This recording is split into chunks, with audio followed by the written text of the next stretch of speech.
For those of you who've been with us from the start, and again, I thank you from the very bottom of my heart, you'll know that sort of on the last picture show, I haven't reviewed much television, and that's not because I don't watch it. It's because, and I've mentioned this many times before, I do not binge. So when it does come to reviewing TV shows, TV series, any of these, I don't do it simply because by the time I've actually gotten through the show, people have moved on to the next one. I mean, I watch them episodically as I feel television should be watched, TV series should be watched.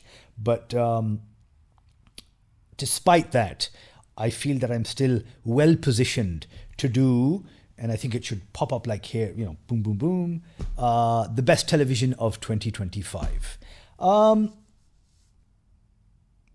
Ever since I think this sort of golden era of prestige TV, or at least TV that sort of, TV shows, series that sort of are competing with their cinematic brethren, I feel that sort of we've always had sort of year on year, strength upon strength. We've had like sort of really good shows like everyone, because again, of course, it's for the captive audiences.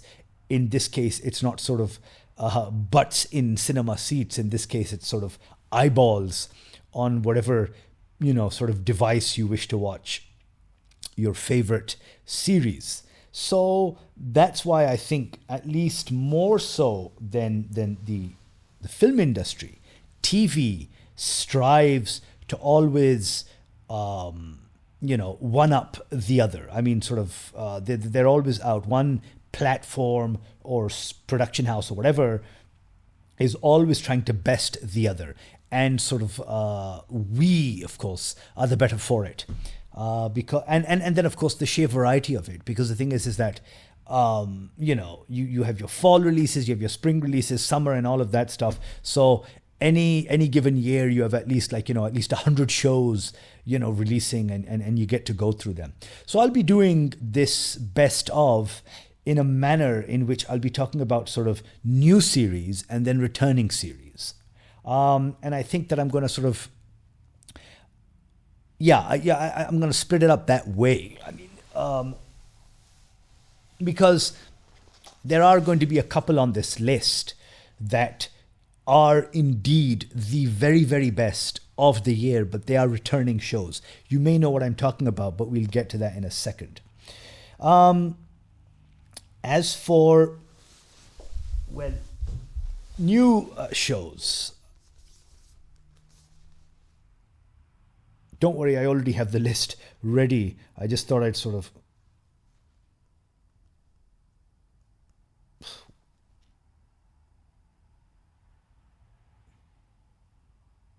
I thought I'd maybe hold up the tablet, but I think pen and paper always works best. So, new shows. New shows have been interesting because they've been a nice mix of again, science fiction, drama, crime, thrillers, comedy. I mean, sort of they've been all over. They've been sort of the spectrum. But we've been able to get some very, very decent shows. And of course, I will, of course, issue this, perhaps not as a warning, but definitely as a preface, that this isn't a definitive list. I am 100% leaving out a lot of fan favorites here, but these are just the shows that I've caught over the past year. And, they've had me glued, of course, to the television. Television. I don't watch these off of a laptop. Okay, very first, and this, of course, came out, I wouldn't say at the start of the year, but almost around March or something like that. February, March, I think it was. And that is, of course, Adolescence, starring Stephen Graham as the embattled father of an adolescent. I can't remember the name of this kid, but I think he won an Emmy or a Golden Globe or something. Who is accused of murdering a fellow student. And if the premise alone was not enough to sort of hook you, then of course it was the superb, craft that was on display during this, the 3 episodes that we had on this Netflix show. So what's it called? Adolescence. So first of all, I have to say that Stephen Graham has quietly become one of the best actors of our generation, I guess. First we had, and I would refer back to these because the thing is that it's the very same team, and that was Boiling Point. That was first a movie, which was again shot in the very same manner. It was a one take, and I mean, sort of, if you felt that the bear sort of like, triggered your anxiety, watch something like Boiling Point, both the movie and the TV show. So I mean, that was always there. He was there. Then he was in that fantastic, what's it called? Again, British TV show with Sean Bean, Life. I think that was the name of it, in which he plays a prison guard. And yeah, this guy with sort of like his very puggish looks is, I mean, and by puggish, I mean sort of he looks like a thug, a ruffian, somebody who's very well placed in like a Guy Ritchie movie. But I mean, he is a very, very accomplished actor. And we saw that in, what's it called? Adolescence. So on the one hand, you have, of course, that. Then you have a story which I think is very relevant and very relevant in that it deals with, of course, incels. It deals with what's it called? Parenting. It deals with what's it called? Growing up. It deals with a lot of these very complex issues. But also,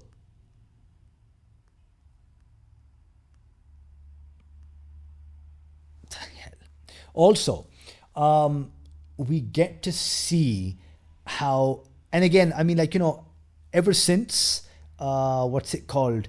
If you guys remember, if you can go all the way back to, what's it called? True Detective.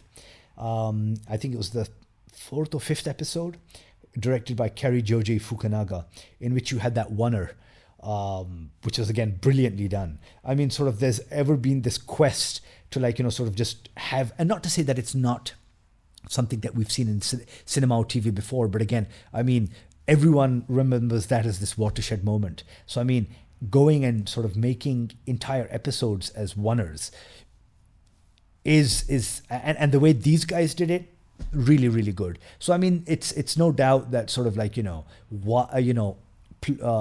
Adolescence won the awards that it did, and did make it to sort of everyone's top 10 list, mine included. Right.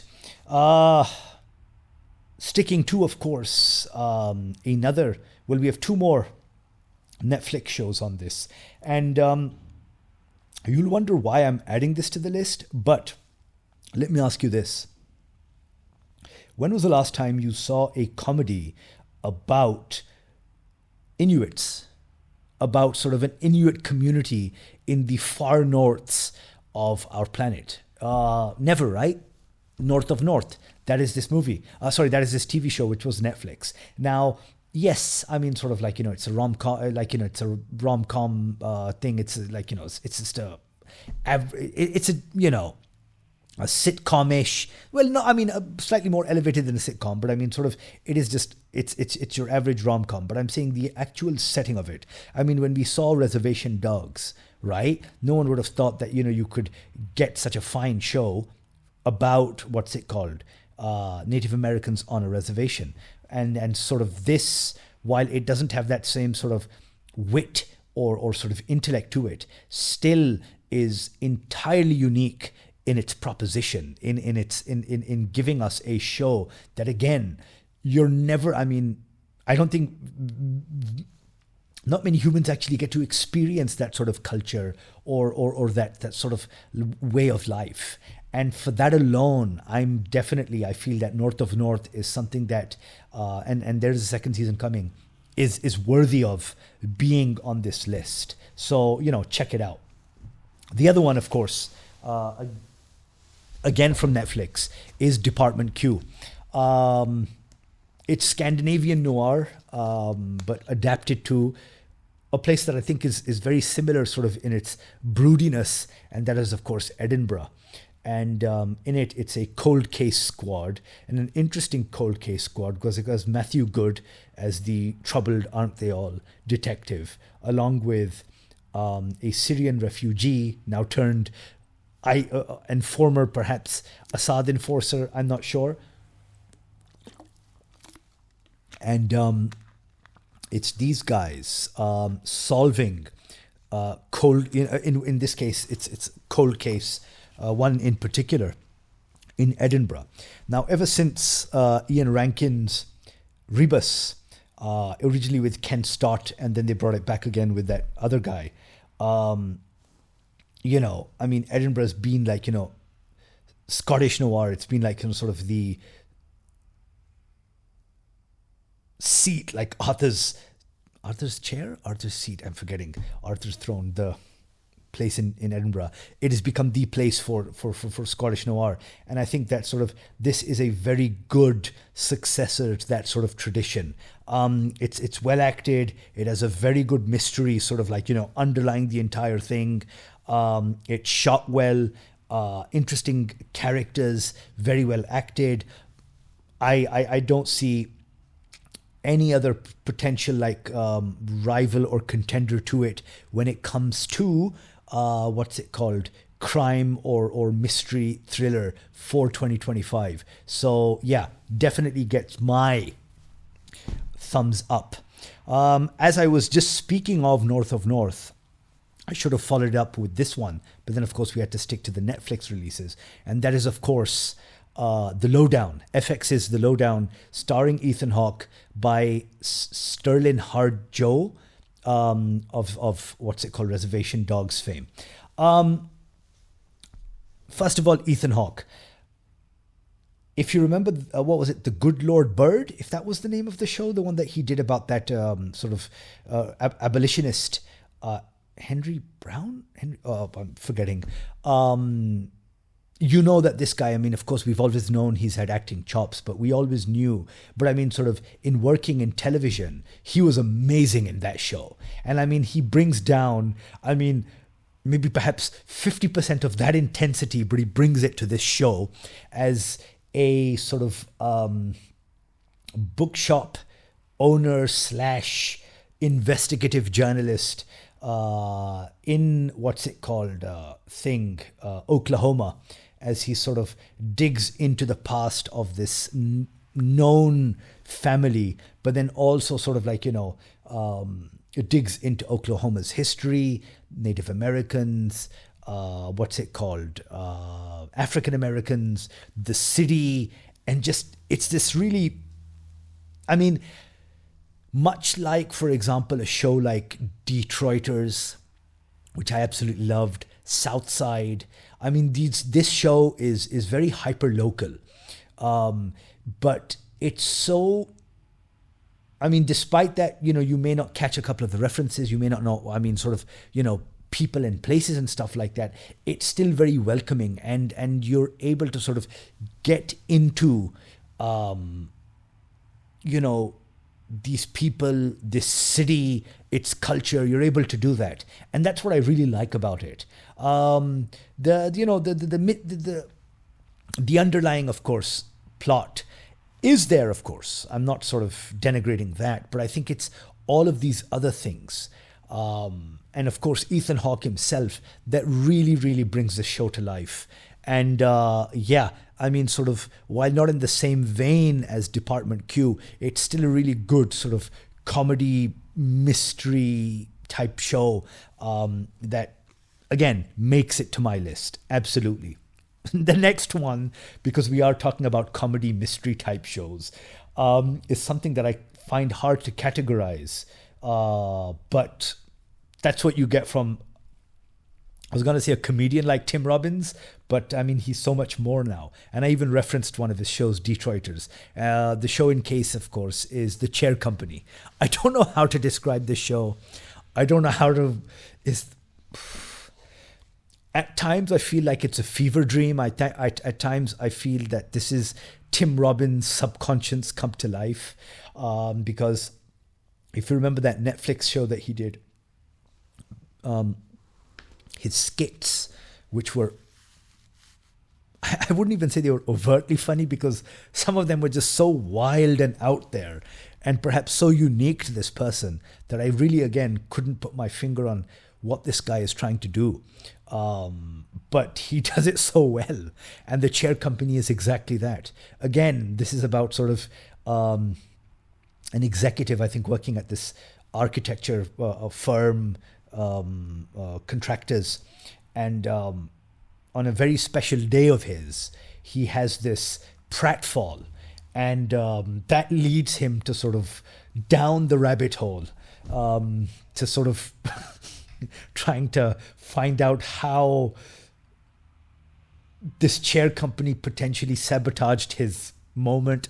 Again, it's so hard to describe, but yeah, I mean, it's entirely unique. I don't think you're ever going to watch something like this ever again. I mean, he did release that movie this year with Paul Rudd. What was it called? Friendship? Which was, again, Tim Robbins being Tim Robbins. And I think he is one of the most unique sort of comedic voices out of America today. So check it out. I can't explain that. I can't explain the show. Ken Burns is somebody that you can just, I mean, this man is perhaps the most bankable. And by bankable, I do not mean you can make money off of him, but just he's the most reliable documentarian, filmmaker in existence. I mean, sort of, because he's still around. I won't, sort of compare him to those no longer with us. Again, he always partners up with PBS on this. So, sort of that whole bankable quip doesn't apply because these are all, it's based off of donations. But he brings to us the American Revolution. Again, I mean, sort of, why should anyone care two figs about the American Revolution? I mean, if this were any of his other ones, which he has done, there's so many. Jazz, baseball, Vietnam War, Muhammad Ali, country and Western music. I mean, there have been the American Buffalo, the Buffalo, which came out last year or 2 years ago. He has contributed so much in telling the history, the story of the United States, that I think that if anyone, and I'm going to sort of say this above, a simple category of any one filmmaker, because then there are, of course, writers and stuff like that. I think he stands above them all because he has been able to tell this story in all of the facets that may represent American culture and history, that I think he is one of these singular individuals who's helped document, whether as film or on paper, the story of America. So I mean, for that alone, I mean, one must tip their hat. But I mean, the way he tells his things. I mean, do you remember in his Civil War documentary? Because the thing is, it's not like you're going to have footage from the era, right? At most, you're going to have pictures, of course, paintings, and then, of course, the written word. But in just using all of these archival, I would say almost secondary mediums, besides, of course, the talking heads, he was able to make such an evocative documentary that I think for those hours on end, you are so immersed into the history that at times I didn't even feel like, I didn't want it to end. The same goes with the American Revolution. Detailed, scholarly, erudite. It is a primer. I think it is if you want to skip the books and sort of just watch one thing, this will do it for you. And then he does it with a sensitivity that you do not normally get when they are telling the story of America's creation, because he is able to, and he does this by, of course, including how and what the American Revolution meant for both the Native Americans as well as the African American slaves I mean, they very clearly in the first, I think, first and second episodes, George Washington was a slave owner. George Washington was as much a settler as any Zionist. I mean, he had his eyes on all that Native American land. He had hundreds of African Americans working for him, black slaves. So, I mean, sort of, they do not shy away from telling these, from pointing these out. So I think that must be applauded even more so. Because the thing is that it's often sort of told in these vaunted terms, oh, the American Revolution. It was about sort of like, breaking away from monarchy and sort of, establishing a true democracy and this, that, and the other. And no, I think he does it with a healthy tablespoon of reality, like sort of telling the story as it should be without sort of like, ducking or shying away from these truths. So I'm definitely including the American Revolution in sort of my best documentaries of the year, which will come at some point next week. But yes, check that out. And then, of course, I come to the one science fiction that I think stands out this year. And of course, that's thanks to Vince Gilligan of Breaking Bad and Better Call Saul fame. And that is Pluribus, starring Rhea Seehorn. I remember watching the first episode and being immediately taken back to Greg Bear's Blood Music. If you haven't read this book, please do. It is outstanding. And there's something about this show that so brings that to mind that I was immediately hooked. And while I often, as I said, I do not binge, but even sort of week on, week, I don't sort of tend to follow on the episode simply because I like to have a gap. But with this show, I've been like, no. This is something that I must stick to. It is a show told with humor. It is a show told with very grand, high concept science fiction ideas.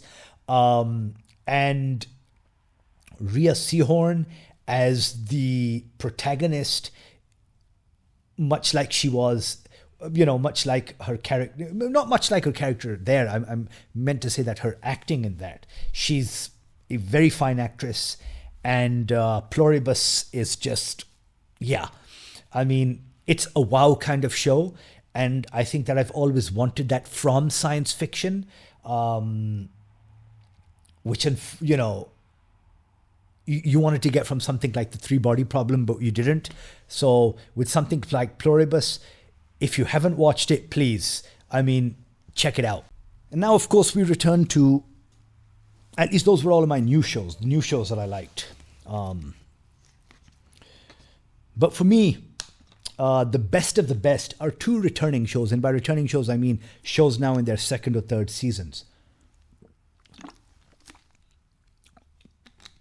Oh, I'm sorry, I completely forgot to mention. There was another show that I liked.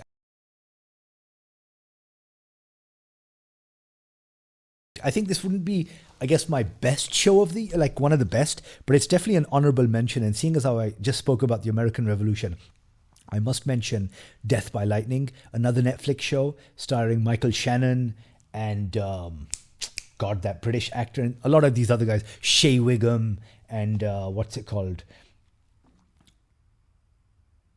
Ron Swanson, I'm forgetting his name too, but it's about the President Andrew Garfield and his assassin. I love how, more so than other period dramas, I think there's just something about it that it has a charm. It definitely has that. So definitely one that I would recommend, and perhaps to be paired while watching the American Revolution. Okay. Returning shows. Oh, sorry. One more. I'm so sorry. One more. This is also an honorable mention. Not necessarily best, but definitely an honorable mention. I spoke about North of North being unique in its story of, again, a people and a culture we would never see. And this is another one. This is Apple's Chief of War starring Jason Momoa. We often think of Hawaii as, again, a land of, tiki and hula girls and sort of like, sunsets and sands and beach and Maui and all of that stuff. But I mean, of course, it had a history, and it had a violent and unfortunately bloody history because of course, Europeans and white people just wanting to come in and colonize and settle the place. And I think that is something that, again, is a piece of history that we would never have known of had this show not been sort of like, produced. So again, I mean, sort of I love it. I mean, sort of, again, for the very same reasons that I like North of North, same thing applies here as well. It's a unique story. It's a window into a culture you never knew of, or a history that you never knew of. And of course, it's a pretty decent show too. I liked it. Nice and well shot. Okay, now we get to returning shows. First of all, I have to speak of some Netflix stuff. And we will start off with Squid Game. Regardless of what you say about the finale, about season 2, season 3, whatever, again, it is a moment in time, it is a moment in history, and however you felt about it, Squid Game is one of the best TV series of all time. So we were the better for it. I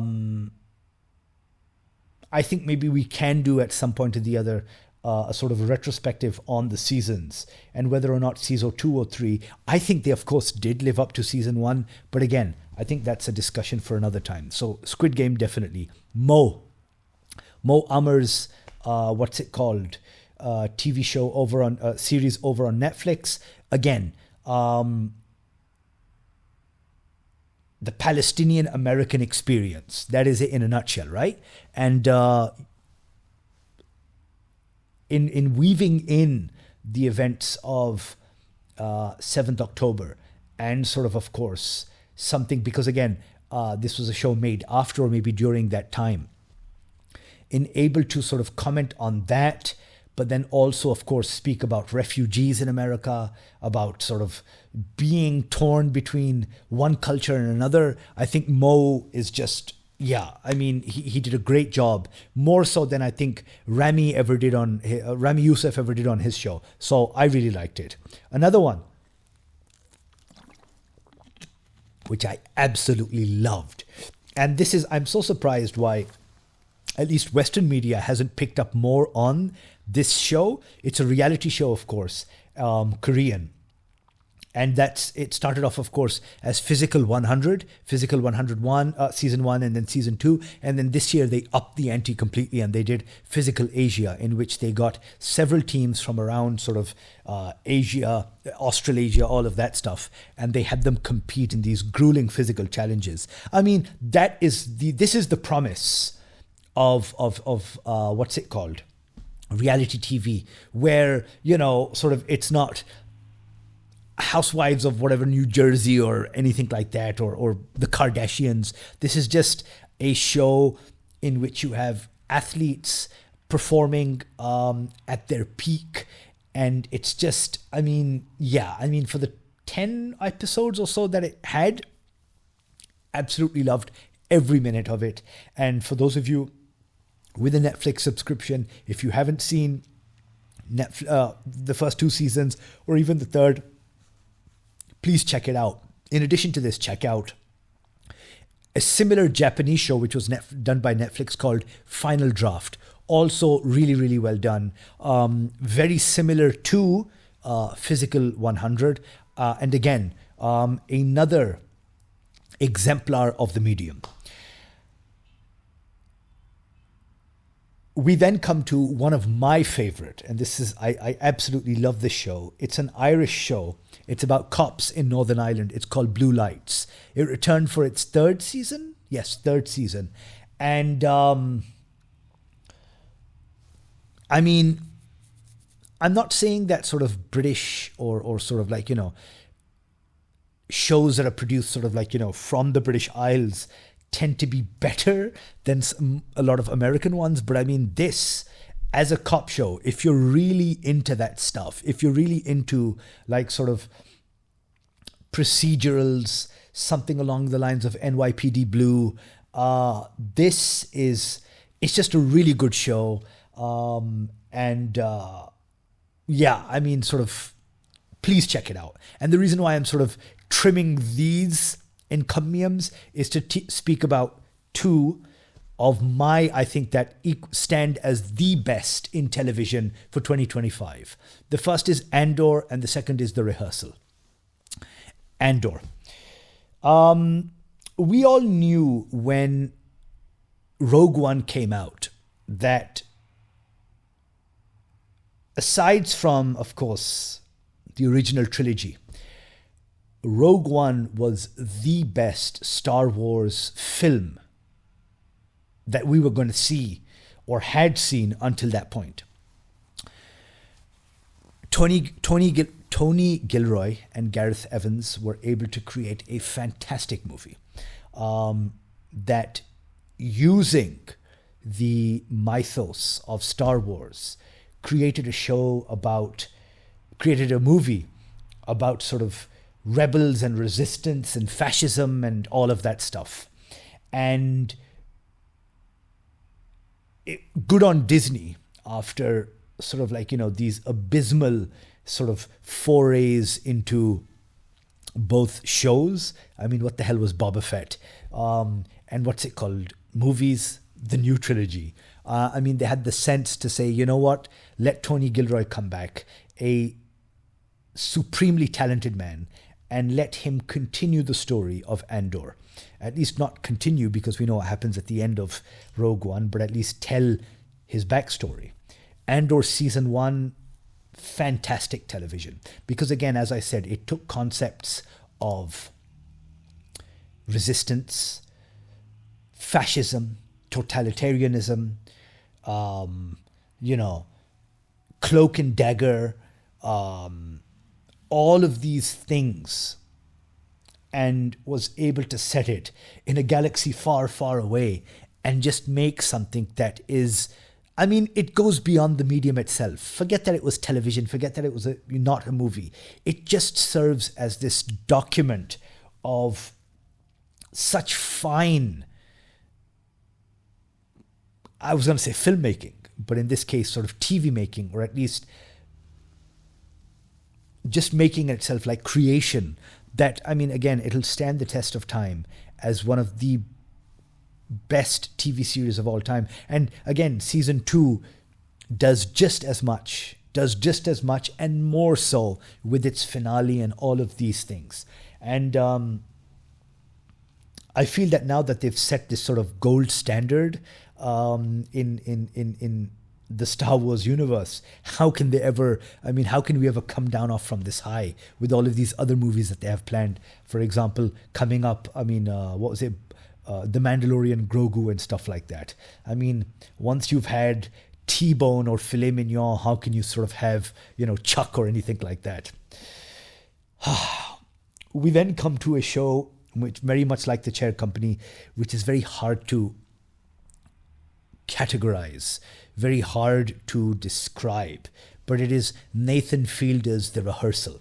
On paper, it is about socially awkward, gauche Nathan Fielder helping people trying to sort of navigate life by essentially rehearsing for them scenarios in which they potentially might be. So say, for example, somebody wants to ask a woman out, somebody wants to ask someone out. So he will create that. But it's not just that. It tends to be these explorations of so much more.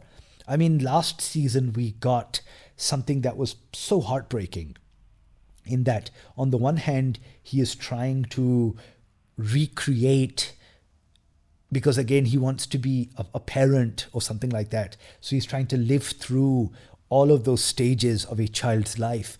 But along the way, and I don't know if this were true, it was at least for on that thing, but the child actor in which, who he sort of works with, looks up to him as his father. And there's this heartbreaking moment, which I felt, I kind of held that against him. I was like, he shouldn't have done this.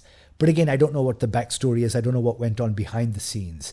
But at least that was a moment that I couldn't shake. There was the other one where he had that Zionist on thing, and that was just bizarre. But then, I mean, what else do we expect from Zionists? In season 2,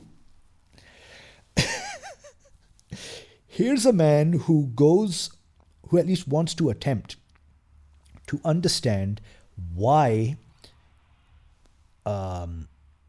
airplane crashes happen. And sort of he zeroes in on this notion that it is because of the lack of communication between pilot and co-pilot. And while the season explores other things, that is sort of the running theme throughout. And if you guys haven't already seen it, the last episode is so honestly transcendent, because here you have a man who sets out to do A, but then he goes all the way down to Z. And in Z, in this case, is he learns to actually fly a Boeing 737. He becomes certified as a Boeing 737, if I'm getting that plane correct, pilot. And then he lives this double life as somebody who flies planes. I mean, how do you come up with this stuff? I didn't know how to. I was just so wowed in that moment and ever since that here is someone, perhaps, maybe he's so dedicated to the cause, to what he's doing. And we have seen that in, for example, his earlier show, Nathan For You, and all of these, that he actually takes up, learning something new. But in this case, such a monumental feat. For me, easily the best of 2025, and perhaps one of the greatest story arcs I've ever seen on television. So if you haven't already, please check all of these. I'm going to list all of the stuff that I've just spoken about at the end of the show, possibly, but then also sort of in the description for you guys to check out if you don't want to sit through half an hour of me talking about these shows. But check them all out. Another fine year in television. Here's to 2026.